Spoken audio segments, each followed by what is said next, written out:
Hello, ಏನ್ ಮಾತಾಡ್ನೆ? ಯಾರು ನೋಡ್ತಾನೆ? ನೋಡ್ತಾರೆ ಸರ್, ಈಗೆಲ್ಲ ಎಲ್ರಿಗೂ ನಮಸ್ಕಾರ. ನಾನು ನಿಮ್ಮ ಗಿಲ್ಲಿ ನಟ.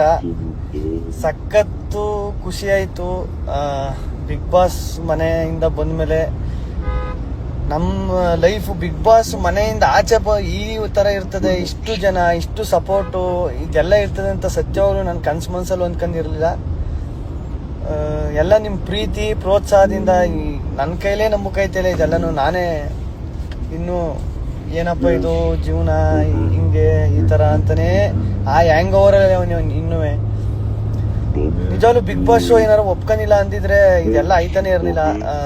ಆ ಟೈಮು, ಆ ದೇವ್ರ ಆಶೀರ್ವಾದ, ನಿಮ್ಮ ಜನರ ಆಶೀರ್ವಾದ ಇವತ್ತು ನನಗೆ ಬಿಗ್ ಬಾಸ್ ಶೋ ಜಾಸ್ತಿ ಓಟ್ ಬಿದ್ದು ವಿನ್ ಆಗೋ ಥರ ಮಾಡ್ತು. ಸಖತ್ ಖುಷಿ ಆಯಿತು ನನಗೆ. ಎಲ್ಲ ಆಯ್ಗಿಲಿ ಅಂತ ಕಳಿಸ್ತಾ ಇದ್ದೀರಿ. ಎಲ್ರಿಗೂ ಏನ್ ಮಾತಾಡ್ಬೇಕು ಅಂತಾನೆ ಗೊತ್ತೈತಿಲ್ಲ. ನಾನು ಹೊರಗಡೆ ಮನೆಯಿಂದ ಆಚೆ ಬಂದ್ಮೇಲೆ ನಾನೇ ಸೈಲೆಂಟ್ ಆಗ್ಬಿಟ್ಟವನಿ. ಅಷ್ಟೊಂದು ಮಾತಾಡ್ತಿದ್ದವನು. ಏನಪ್ಪ ಇದು ಈ ತರ, ಅಯ್ಯೋ ದೇವ್ರೇ, ಇಷ್ಟೊಂದು ಪ್ರೀತಿ, ಇಷ್ಟೊಂದು ಪ್ರೋತ್ಸಾಹ ಎಲ್ಲ ಮನೆ ಮಗನ ತರ ನೋಡಿ. ನಮ್ಮನೆ ಒಂದು ಗಿಲಿ ಅಣ್ಣನೋ ತಮ್ಮನೋ ಆ ತರ, ನನ್ನ ಮಗನೋ ಆ ತರ ನೋಡಿ ಮಾತಾಡಿಸ್ತಾರೆ. ಗಿಲ್ಲಿ ಚೆನ್ನಾಗ್ ಆಡ್ದೆ ಗಿಲ್ಲಿ.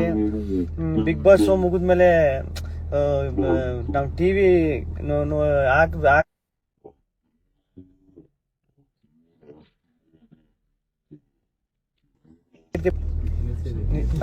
ನಿಜವಾಗ್ಲೂ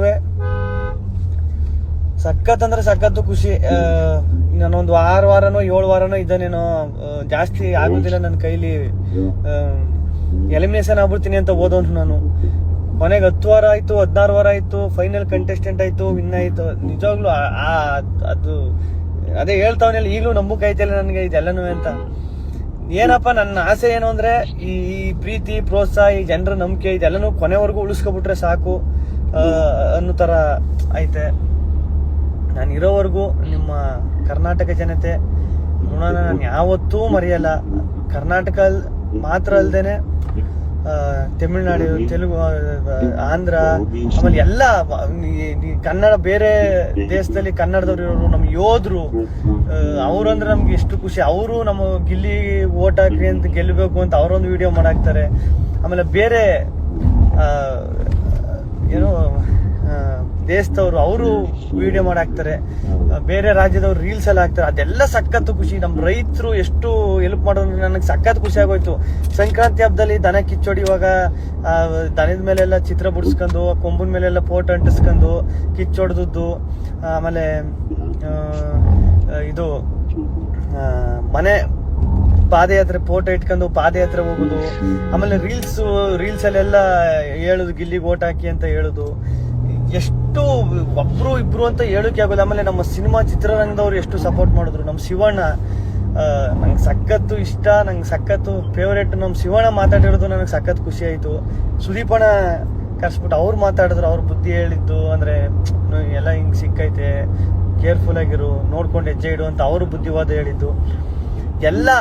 ಇದು ರಾಜಕಾರಣಿ ನಾಯಕರುಗಳು ಅಷ್ಟು ಸಪೋರ್ಟ್ ಮಾಡಿದ್ರು. ಅಷ್ಟು ನಮ್ಮ ವಿಡಿಯೋ ಅಪ್ಲೋಡ್ ಮಾಡೋದ್ರ ಮೂಲಕ, ಓಟ್ ಹಾಕಿ ಗಿಲ್ಲಿನ ಗೆಲ್ಲಿಸ್ಬೇಕು ಅನ್ನೋದ್ರ ಮೂಲಕನೋ, ಇಲ್ಲ ಕರೆದ್ಬಿಟ್ಟು ಮಾತಾಡ್ಸೋದ್ರ ಮೂಲಕನೋ, ನಾನು ಸತ್ಯವಾಗ್ಲೂ 12 ಸೀಸನ್ ನಾನು ನೋಡೋನಿ. ಈ ಪ್ರೀತಿ, ಈ ಪ್ರೋತ್ಸಾಹ ಸಿಕ್ಕಿದ್ ನಾನೇ ಅದೃಷ್ಟವಂತ ಅಂತ ಹೇಳ್ಕೋಬಹುದು. ನಿಜವಾಗ್ಲೂ ಸಖತ್ತು ಖುಷಿ ಆಯ್ತು. ಅದೇ ಹೊರಗಡೆ ಬಂದ್ಮೇಲೆ ನಾನು ಒಂದ್ಸಲಿ ಕನ್ನಡಿಯಲ್ಲಿ ನೋಡ್ಕಂದ್ರೆ ಮಾತೇ ಬರುದಿಲ್ಲ ಒಂದೊಂದ್ಸತಿ.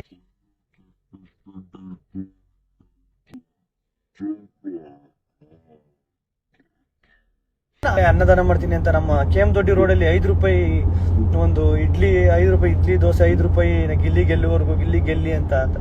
ಆಮೇಲೆ ಇನ್ನು ತವಾ ಫ್ರೈ ಅವರು ಫ್ರೀಯಾಗಿ ಏನೋ ಮಾಡ್ತಾರೆ. ಊಟ ಹಾಕ್ಸೋದು ಎಲ್ಲ ಪ್ರತಿಯೊಂದು ಹೆಂಗ್ ಸಾಧ್ಯ ಇದು ಒಂದು ಶೋ. ಈಗ ನಾನು ನೋಡಿರೋ ಮಟ್ಟಿಗೆ ಸಿನಿಮಾದ ಇಟ್ಟಾದಾಗ, ಇಲ್ಲ ಸಿನಿಮಾ ಸ್ಟಾರು ಆತರ ಸ್ಟಾರ್ ವ್ಯಾಲ್ಯೂ ಬಂದಾಗ ಆತರ ನೋಡಿದ್ವಿ. ಒಂದು ರಿಯಾಲಿಟಿ ಶೋ, ಒಬ್ಬ ಕಂಟೆಸ್ಟೆಂಟ್ ಮೇಲೆ ಇಷ್ಟು ಪ್ರೀತಿ, ಇಷ್ಟು ಪ್ರೋತ್ಸಾಹ ನನಗೆ ಕನ್ಸು ಮನ್ಸಲ್ಲೂ ಎಕ್ಸ್ಪೆಕ್ಟ್ ಮಾಡ್ಕೊಂಡಿರಲಿಲ್ಲ ನಾನು. ಅದು ಹೇಳೋಕೆ ಆಗಲ್ಲ, ಅದು ಬಾಯಿ ಮಾತಲ್ಲಿ. ಆಮೇಲೆ ಇವತ್ತು ನಾಳೆ ನಾಳಿದ್ದು ಅನುಬಂಧ ಅವಾರ್ಡ್ಸ್ ಅನುಬಂಧ ನಮ್ಮ ಕಲರ್ಸ್ ಅಲ್ಲಿ ಅನುಬಂಧ ಅವಾರ್ಡ್ ಕಾರ್ಯಕ್ರಮ ನಡೀತಾ ಇದೆ. ದಯವಿಟ್ಟು ಎಲ್ಲರೂ ನೋಡ್ರಿ. ಯಾಕೆಂದ್ರೆ ಕಲರ್ಸ್ ಕನ್ನಡಕ್ಕೆ ಬಂದ್ಮೇಲೆ ಈಗ ಸುದೀಪಣ್ಣ ಒಂದ್ ಮಾತು ಹೇಳಿದ್ರು, ಲೆಟರ್ ಬರೆಯಿದ್ರಲ್ಲಿ ಇಲ್ಲಿವರೆಗೂ ಒಂದು ಲೆಕ್ಕ, ಇಲ್ಲಿಂದ ಒಂದು ಲೆಕ್ಕ ಅಂತ. ಅದು ಸಖತ್ತು ಖುಷಿ ಆಯ್ತು ನನಗೆ. 7 ಗಂಟೆಗೆ ಅನುಬಂಧ ಅವಾರ್ಡ್ಸ್ 7 ಗಂಟೆಗೆ ಇವತ್ತು ನಾಳೆ ನಾಳಿದ್ದು 3 ದಿನ 7 ಗಂಟೆಗೆ ಬರ್ತದೆ. ದಯವಿಟ್ಟು ಎಲ್ಲರೂ ನೋಡಿ, ನಿಮ್ಗೆ ಸಖತ್ ಎಂಟರ್ಟೈನ್ಮೆಂಟ್ ಸಿಗ್ತದೆ. ಎಲ್ಲ ನಮ್ಮ ಕಂಟೆಸ್ಟೆಂಟ್ಗಳು ಸುಮಾರು ಜನರು ಬಂದಿರೋದು, ಆಮೇಲೆ ಎಲ್ಲ ಕಲಾವಿದರು ಎಲ್ಲರೂ ಬಂದವ್ರೆ, ನೋಡ್ರಿ. ಅದೇ ಈಗ ಹೇಳ್ತಿದಂಗೆ ಸುದೀಪಣ್ಣ